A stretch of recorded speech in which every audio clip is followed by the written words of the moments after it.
आपको जो टॉपिक मिला है वो एबेकस है। इस इंस्ट्रूमेंट से आप भली भांति परिचित हैं।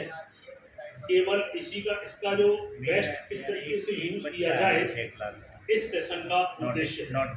लेकिन इस टॉपिक को शुरू करने से पहले केवल एक बच्चा हमें बहुत कुछ पहले बच्चों को बताना है। जैसे संख्याएं, जब भी आप कोई टॉपिक शुरू करें कोशिश कीजिए जीरो से स्टार्ट हो। अगर जीरो से स्टार्ट होगा तो रेमेडियल का बच्चा भी होगा कहीं ना कहीं बहुत ही समझ पाएगा। हम क्या करते हैं, सीधा इस इंस्ट्रूमेंट का इंट्रोड्यूस करा देते हैं और इकाई दहाई सैकड़ा और बच्चों को सीधा शुरू कर देते हैं। लेकिन इकाई दहाई सैकड़ा तो बहुत दूर की बात है। पहले हम संख्याओं से स्टार्ट करते हैं, जो लगभग अच्छा एक दो क्लास की बात है। संख्याओं से बच्चे परिचित हैं। एक अंकीय संख्या, दो अंकीय संख्या, तीन अंकीय संख्या, इससे जोड़ किया जा सकता है। लेकिन पहले हम मैनुअल उससे बात करेंगे। देखिए,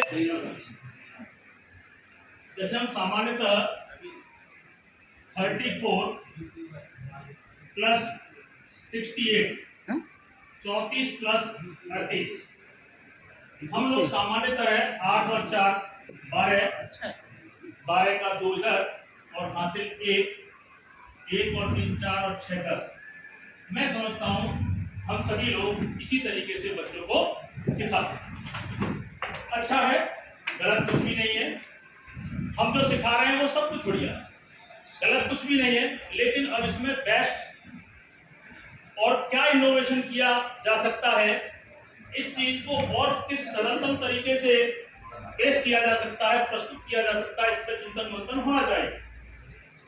बच्चे ने कहा 4 और 8 12, आपने कहा 12 का 2 यहाँ और 1 हासिल। क्यों? बच्चा पूछे। अगर आपका बच्चा क्वेश्चन पूछ रहा है तो आप समझ लीजिए कहीं ना कहीं बच्चा आपकी बात को सुन रहा है, आपकी बात को सीख रहा है। तो यहाँ एक ऊपर क्यों? तो देखिए, इसकी कहानी और इसके पीछे वाले टॉपिक से शुरू होती है। इसके विस्तारित मान पे चलिए।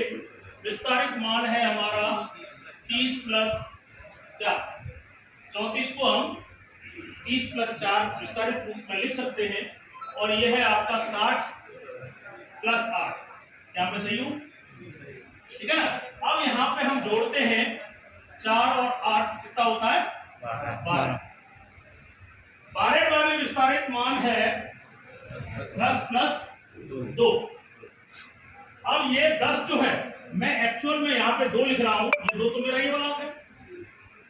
एक्चुअल में ये वाला 10 जो है मैं यहाँ पे चढ़ा रहा हूं, जिससे हम इस चीज को हम इस तरीके से सिखाते हैं जो कहीं ना कहीं बच्चों में एक संकुचित विचारधारा उत्पन्न करता है। एक्चुअल में हम जो 1 लिख रहे हैं वो 1 नहीं है, तो क्या है? 10। और अगर शॉर्ट में समझना चाहे तो हम ऐसे समझा देते हैं कि दहाई के स्थान पे जा रहा है, इसलिए हम उसको 1 लिख रहे हैं। ये हमारी संकुचित सिखाने की तरीका। वास्तव में शुरुआत इस तरीके से होनी चाहिए। बच्चे के पास एक एक चीज का क्लियरेंस होनी चाहिए कि यहाँ पे 12 आया तो इस 12 को हम 10 प्लस 2 में लिख सकते हैं, क्योंकि यहाँ पे इकाई की बात हो रही है। हमने 2 लिखा और इस 10 को यहाँ पे हासिल किया और ये हो गया आपका 100। इसका उत्तर जो 100 तो हमने ये निकाला था 102, वो एक्चुअल में उसका विस्तारित मान क्या है? 100 प्लस 2। और इसको फिर हम शॉर्ट में लिखेंगे तो उसे लिखा जाता है, ये एक ही बात है। 102 का विस्तारित मान है और ये उसका वास्तविक मान। तो पहले यहां से शुरुआत हो, यहां से यहां पर आए और यहां से हम एबेकस पे आए तो शायद मैं समझता हूं एक स्थायी ज्ञान की तरफ हम जा रहे हैं। अगर हम इसी की बात करें, घटाने की बात करें, 34 माइनस 18। सिंपली हम लोग क्या करते हैं कि यहाँ पे 10 ले लीजिए, 10 और 4 14, 14 में से 8 घटा दीजिए, कितना हो गया? 6। और यहाँ पे इसको 1 कम कर दीजिए और इसका 1 लीजिए। मैं समझता हूँ ऐसे सिखाते हैं जी। प्रश्न उठता है क्यों यहां से हम 1 ले रहे हैं और आप 10 क्यों बोल रहे हो? बच्चे को हम क्या कहते हैं, यहां से 1 कम कर लो और यहाँ पे वो 10 आ जाएगा कहीं ना कहीं हम रटन विद्या को यानी कि रटने की प्रवृत्ति को बच्चे में पनपा रहे हैं। हम कह रहे हैं कि एक ले लो और लिख 10 रहे हैं। ढाई बोलते हैं ना, एक अरे वो आप जानते हो, आप पे कोई क्वेश्चन मार्क नहीं है, आप तो मेरे इक्विवेलेंट है। मेरा कहने का मैं क्वेश्चन मार्क लगा रहा हूँ हमारी टीचिंग व्यवस्था। 18 हो गया आपका 10 प्लस 8। जो हम बच्चे से कहते हैं यहाँ से एक ले लो, यहाँ से एक लेते हैं, यहाँ से एक, तो ये कितना होता है और ये 0 क्या होता है एक्चुअल में? जो हम एक कहते हैं वो एक नहीं है, यहाँ से हमने 30 का 20 कर दिया, कितना आ गया यहाँ पे 10 आ गया। 10 और 4 14 और 14 में से आ गया 6 और यहाँ पे 20 में 10 गया। ये 10 प्लस 6 जो हमारे 16 आया था वो 10 प्लस 6 यानी कि लास्ट उत्तर कितना आया हमारा 16।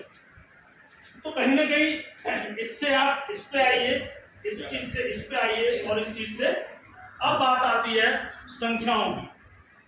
संख्या 1 2 3 4 5 नेचुरल संख्याएं हैं। बच्चे हमारे परिचित हैं, सभी बच्चे परिचित हैं। 6 7 8 की बात होगी तो सभी परिचित हैं, गिनती तो सब बच्चे जानते ही। अगर मैं इन सर की बात करूं तो सर का नाम है धीरेन्द्र प्रताप सिंह। अगर मैं इस सदन में कहूं धीरेन्द्र प्रताप सिंह खड़े हो जाएं तो मैं समझता हूं वो एक सर ही खड़े होंगे, इसके अलावा कोई नहीं। कल फिर हम यहाँ पे ट्रेनिंग में बैठेंगे, हो सकता है धीरेन्द्र प्रताप सिंह को वो जगह ना मिले, शायद उधर बैठ जाए, शायद इधर बैठ जाए, शायद इधर बैठ जाए। लेकिन मैं सदन में धीरेन्द्र प्रताप सिंह कहूंगा तो किसी भी कोने में क्यों न बैठे वही खड़े होंगे। ये उन सर का स्थानीय मान है, सॉरी गलत बोले, अंकित मान, फेस वैल्यू, चेहरे की वैल्यू, जिसे हम फेस वैल्यू बोलते हैं, हिंदी में हम अंकित मान बोलते हैं। इस सदन में कहीं भी क्यों न वो बैठे हैं, जातीय मान भी कहते हैं। हाँ वो पर्यायवाची है, वो कोई दिक्कत नहीं है। अंकित मान, फेस वैल्यू, जातीय मान, अगर उसको इंग्लिश में हम बोले तो वो ज्यादा बेटर, फेस चेहरे की वैल्यू, वो ज्यादा अप्रोप्रिएट वर्ड है। देखिए ये भाषाई थोड़ी विसंगतियां हैं। हम लोग हिंदी में त्रिभुज बोलते हैं, 3 भुजाओं से बंद आकृति, लेकिन इंग्लिश की वर्जन में उसको हम क्या बोलते हैं, ट्रायंगल बोलते हैं। वहाँ 3 भुजा से त्रिभुज का परिचय है, इंग्लिश मीडियम में कोणों से उसका परिचय, लेकिन सेंस वही है। तो मुझे यहाँ पे जाति और अंकित मान से ज्यादा बेटर इंग्लिश वाला वर्ड ज्यादा अच्छा लग रहा है, फेस वैल्यू, चेहरे की वैल्यू, और दूसरा है प्लेस वैल्यू, जगह की वैल्यू। मैं आज कह रहा हूं कि सर दूसरी रो में, दूसरी पंक्ति में 5वें स्थान पर जो शिक्षक बैठे हुए हैं वो खड़े हो जाए, मुझे नहीं मालूम कौन है। कल आज जो इस स्थान पर जो बैठे होंगे दूसरी पंक्ति में 5वें स्थान पर जो आज बैठे होंगे, इसकी कोई गारंटी नहीं है कि कल वहां पे वो बैठे मिले जी। अगर कल मैं यही बात कहूंगा कि सर दूसरी पंक्ति में 5वें टीचर खड़े हो जाएं तो इट में पॉसिबल कि कल कोई दूसरा शिक्षक हो सकता है, आज कोई और हो सकता है, परसों कोई और हो सकता है। कहने का मतलब वहां पे जगह की इंपॉर्टेंस है, प्लेस वैल्यू है, यानी मैं उसकी जगह के एड्रेस से उन शिक्षक को बुला रहा हूं। तो अब आइए उसको आप इसी चीज से जोड़िए। इसी प्रकार हमारी संख्याओं का भी स्थान निर्धारण का यह एक इंस्ट्रूमेंट है, कुछ नहीं, ये खिलौना है, गणित का एक खिलौना है। यह खिलौना केवल इस बात को बताता है कि किस संख्या को किस स्थान पर रखेंगे तो उसकी वैल्यू क्या बन जाएगी। अगर मैं केवल एक डिजिट दिखाऊं आपको 4 5 3 7, तो उसको आप सभी लोग एक ही बोलेंगे 4 5 3, क्योंकि उसका क्या है, फेस वैल्यू है, उसका अंकित वैल्यू है, जातीय मान है। लेकिन अगर मैं 4 और 8 अलग अलग आपको दिखा रहा हूं, 4 सभी 4 ही बोलेंगे, 8 को 8 ही बोलेंगे। अब मैं इनको स्थानों में घुमा देता हूं, 4 को पहले रखता हूं और 8 को बाद में, यानी कि 8 को इकाई पर और 4 को दहाई पर, तो वो संख्या अब क्या बन जाएगी, 48। अगर मैं इनके स्थान बदल दूं, इकाई पे 4 को पहुंचा दूं, दहाई पे 8, वही अंक वही है, तो वो 84 हो गई। तो ये है प्लेस का कमाल, जगह का कमाल, यानी कि गणित में जगह बदलने पर, गणित से मेरा मतलब है संख्याओं में, गणितीय संख्याओं का स्थान बदलने पर संख्या अपना मान बदलती है, लेकिन उसकी जो फेस वैल्यू, चेहरे की वैल्यू, अंकित मान है, वो कभी भी कहीं भी गणित में हर जगह एक ही रहेगा। 8 है तो 8 ही रहेगा, 4 है तो 4। अब देखिए इस पे हम आते हैं, ये पांचों रॉड संख्याओं का स्थान बताते हैं। वैसे ये इंस्ट्रूमेंट दशमलव संख्याओं के लिए है, लेकिन जैसा कि मैंने आपको पहले ही मैंने बताया कि आपको 10 मिनट लगेंगी। आप पहले पहले संख्याओं से स्टार्ट करिए। अभी आप ये मान लीजिए कि ये संख्याएं, तो अगर मैं इधर से अगर शुरुआत 1500, 1200, 1300, 1100 बोलते, ये गणितीय रूप से गलत है, क्योंकि हमारा ये एबेकस क्या है, इकाई, दहाई, सैकड़े में एक लोगे, 1100 नहीं बोलोगे, दो अंक नहीं लोगे। 1200, 1300, 2300, 2400, 2800 जो हम प्रयोग करते हैं समाज में चल रहा है, वो एक अलग चीज है, लेकिन एज ए मैथमेटिक टीचर हमें नहीं बोलना चाहिए, ठीक है ना। तो यहाँ पर सैकड़ा, इकाई, दहाई, सैकड़ा, इकाई पर भी 1, दहाई पे 2, सैकड़े पे 1, इकाई, दहाई, सैकड़ा, 1000 पे 1 और 10,000 पे 2। 10 जहाँ पे भी आता है हम 2 सीधी संख्या लेते हैं। तो जैसे इसकी बात करेंगे तो क्या आएगा, 500 यानी कि 50,022। इसी तरीके से देखो मैंने थोड़ी बड़ी संख्या ले ली, आप बड़े से स्टार्ट करें। शुरुआत बच्चे की बहुत इजीएस्ट वे में होनी चाहिए, इतने से शुरुआत करिए पहले। तो ये कितना हो गया आपका, अगर मैं इसमें 3 डालूं तो पहले 32 एक संख्या, दो संख्या, सीधा 1000, 10,000 पे नहीं, और जीरो पे भी आप इतनी जल्दी न जाएं। मैंने यहाँ पे जीरो पे ले लिया है, पहले बच्चे के कॉन्सेप्ट क्लियर हो जाए। एक एक स्टेप देखिए, अगर पहली बार ही आपने सिखा और उसका कॉन्सेप्ट गड़बड़ा गया तो अरे आप और अपने पर एक्सपेरिमेंट करके देखिए ना। जब मैथ्स की एक्सरसाइज हम करते थे, धड़ाधड़ क्वेश्चन आते जाते थे, चाहे फिर 12 बजे तो भी अच्छा लगता था, और जैसे ही एक क्वेश्चन अटक गया वहीं से लगता था कि अब, और वहां पे किताब बंद करने का मन होता था। ये मैथ्स की एक नेचुरल, क्या कह सकते हो उसको, प्रॉपर्टी है कि मैथ्स के अंदर जब तक समझ में आता है तब तक बहुत अच्छा लगता है, और जैसे ही उसमें सवाल गड़बड़ होने लगते हैं तो कहीं ना कहीं हमें उसमें थोड़ा सा बुरा लगता है। तो बच्चों को भी आपको एनर्जी देनी है। हम टीचर्स का काम क्या है, बच्चे को एनर्जेटिक बनाना। छोटी संख्याओं से वो परिचित है, पहले इकाई, दहाई में थोड़ा सा प्रैक्टिस कराइए। 5-6 संख्या, मतलब 8-10 संख्याएं बनवाइए, और लगता है कि मेरा बच्चा दहाई का ज्ञान जानता है। फिर आप सैकड़ा पे चलिए, तो ये इकाई, दहाई, सैकड़ा, बच्चा बोलेगा, पहले लिखवाइए उसे 1, 3 और 2, 123। फिर धीरे धीरे आप 1000, और आप पर्याप्त मात्रा में उसको संख्याएं दीजिए, और यह सुनिश्चित हो जाइए कि मेरा बच्चा सैकड़ा तक जान गया है, तब उसको फिर आगे जाइए। फिर धीरे धीरे जीरो वाला कॉन्सेप्ट। अगर पहले ज्यादातर आप भी सब समझते हैं जीरो में बच्चे गलती करेगा, भाई सामान्य संख्या की तुलना में जीरो वाली संख्याओं में गलतियां होती हैं, आप और हमसे भी हो जाती कई बार जल्दबाजी में, तो बच्चे को भी आप उसमें जीरो वाली लास्ट। अब यहाँ पे हमने क्या पाया कि बच्चे का ज्ञान पूर्ण संख्याओं में काफी अच्छा हो चुका है। अब हम चलते हैं दशमलव संख्या पर। दशमलव संख्याओं का, अच्छा आप देखिए, इससे छोटी छोटी संक्रियाएं भी करा सकते हैं।